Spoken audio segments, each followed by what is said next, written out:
Hello, this is Heidi Myers and this is my guest lecture.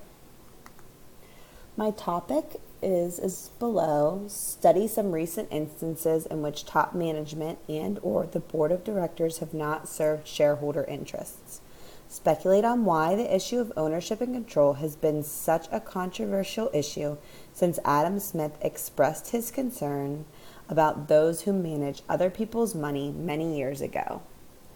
So first, we're going to start off with some recent instances where corporations did not manage shareholders' money in a way that shareholders probably would have approved of.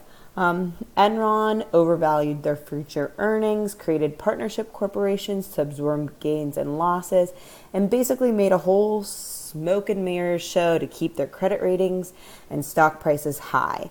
They helped cause the energy crisis to obtain profits. Management of the company was ultimately punished because they were aware of everything that was happening, but stakeholders lost everything and were kept in the dark during the entire Enron crisis, we'll call it.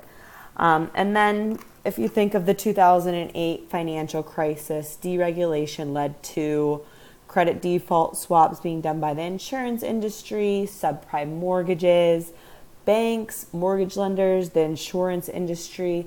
All of the management there acted in ways that would best serve themselves.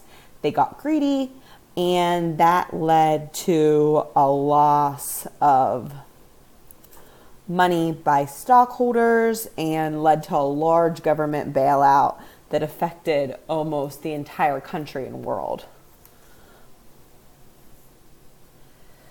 This ownership versus control topic has been brought about throughout the ages. Adam Smith in the 1970s gave warning about those who manage other people's money being less vigilant than if they were managing their own.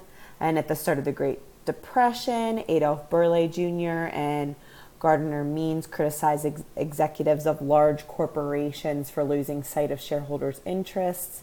Robert Gordon, who is an economist, saw dangers in insulation of managers from owners. He said that executives may place their own interests above those of stakeholders. So, my main question is, would you trust someone you don't know to manage your biweekly paycheck? We all do it through our investments in the stock market. But managers are always working towards their own self-interest, which may or may not be in the best interest of shareholders.